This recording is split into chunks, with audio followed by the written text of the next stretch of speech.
problem, I think, and that's what Omanyala is saying, you know what, now getting that talent and nurturing it.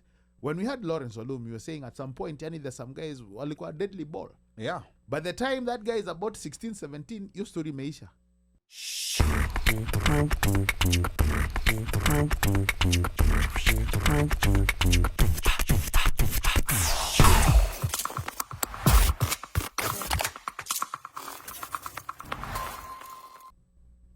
Talking about how the government and how, you know, how the government has madhogodhaniod many. You mean government involvement in sports? Yes. Yeah, government And involvement in sports. That was it. You know, Sorry. and you know, we know this is a tough question for you, Omanyala. We should be asking the powers that be, but maybe tell us, how do you think government involvement can maybe improve the environment? Because there's always these scandals that come out. Rio 2016, mara sijui kit ziliibiwa, you know, mara hazikufika, you know, like mtu anapewa spikes za sijui nani, mara Adidas fake. Yeah, and sometimes even accommodation facilities. And of course, some of these stories are true, some of them are not. But there's definitely a few issues that come up, and we know that our Kenyan athletes perform at a very high level. So maybe what is it that you feel that the government should do to make it smooth for the athletes, so that all you're thinking about is competition and no other fringe stuff on the side because things are not being done right? Omanyala. Yeah, I'm really looking forward to be one day in those offices. I know it'll be. So it all comes down to individual federations, you know, because, you know, there's the government, and then there's the ministry, and then there's National Olympic Committee of Kenya, which is over all the federations, and then there's individual federations in different sports. So I believe, like right now, which is a very good initiative, that Talanta Hela is really pumping money into the pockets of athletes directly, not through federations, which is a good thing. That's one thing that I've always voted for. Like, don't give federations money to pay athletes.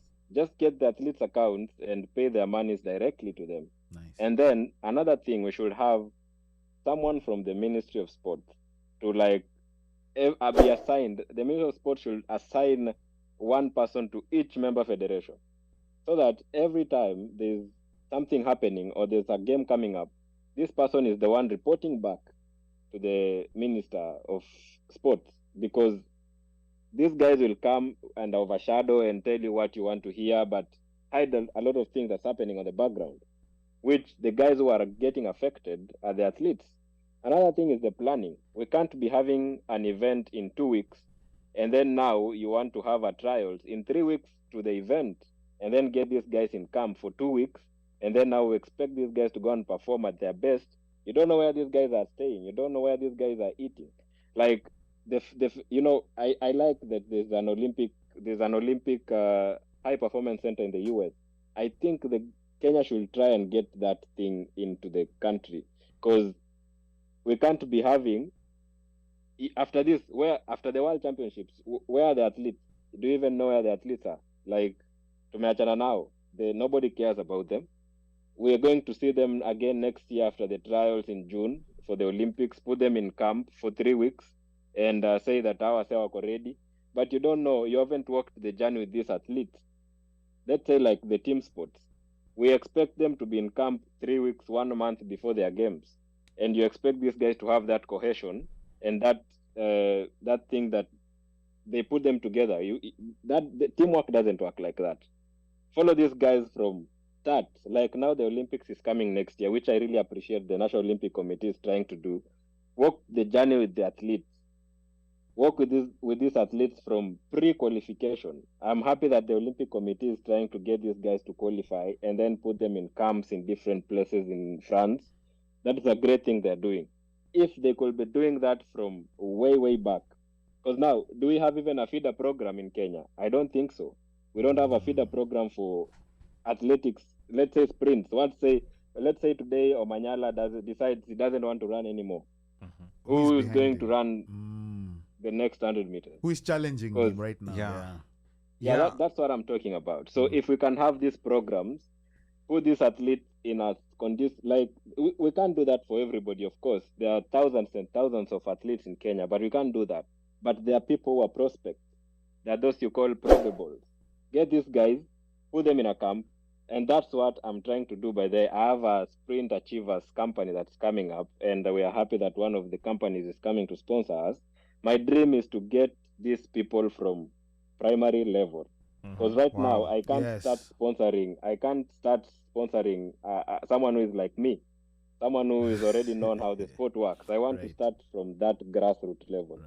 Get these kids from primary school, and I know there's a lot of talent in primary school across all sports, because you find there's a guy who's running barefoot but is moving as quick as an antelope.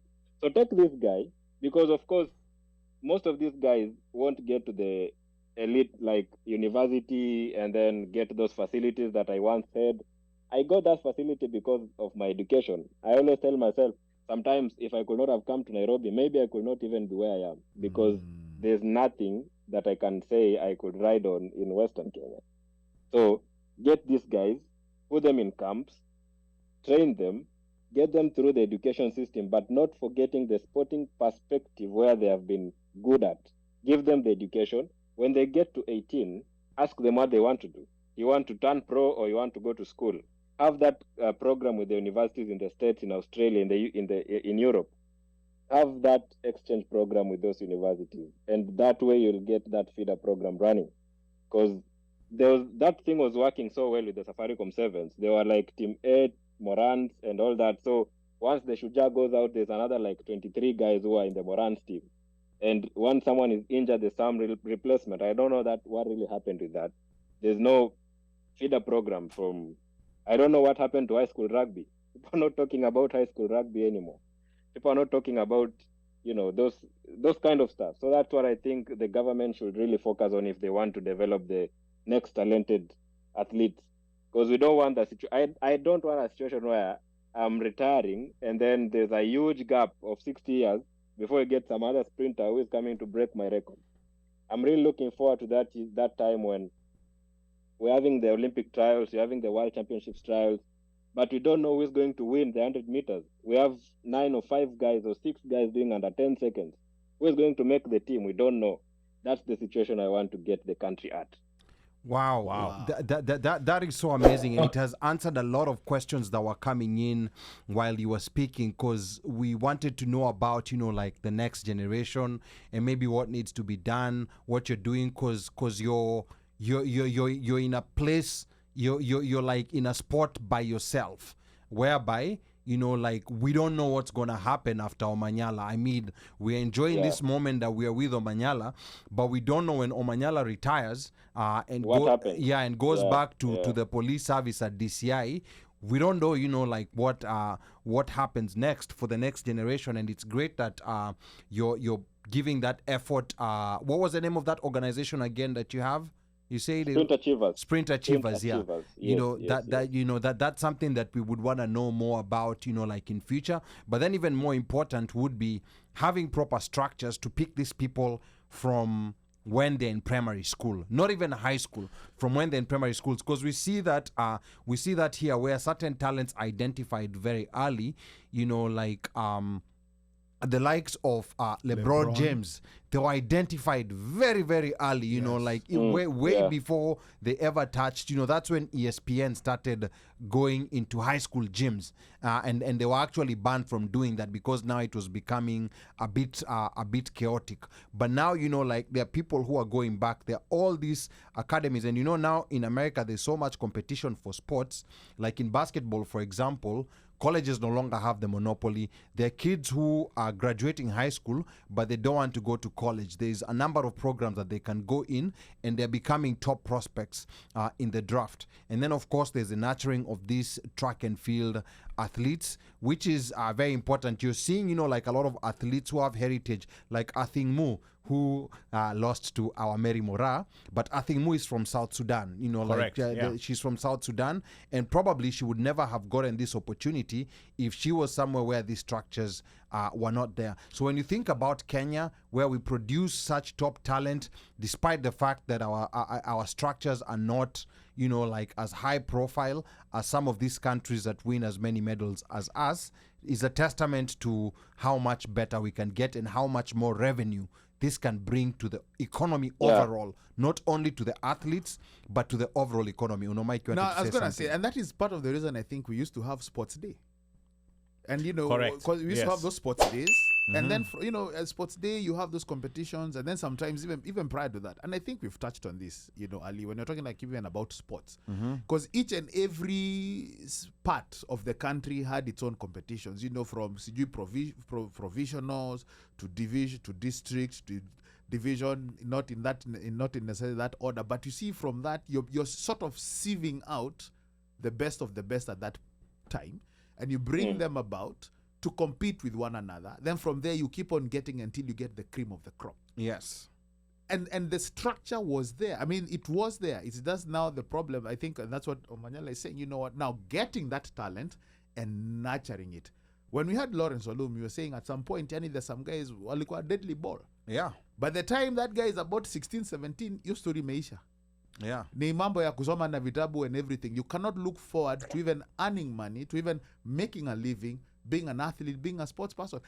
Can you imagine? The problem? Go ahead. The problem is we are living in a country where white collar jobs are getting to like 0.001%. Yes. And very now scary. You're seeing people who are making it in life are doing it through talent. Miujiambia sahi, I could have finished my chemistry studies. Ningekuwa na tamak mahali nikitafuta job. But my life has been made easier because of my talent. Yes. Now I'm earning and I can access anything I want because of my talent. I can sit with the presidents, I can sit with people who have high ranks in the society because of my talent. Yeah. So parents also need to take that thing away that education is the only way out.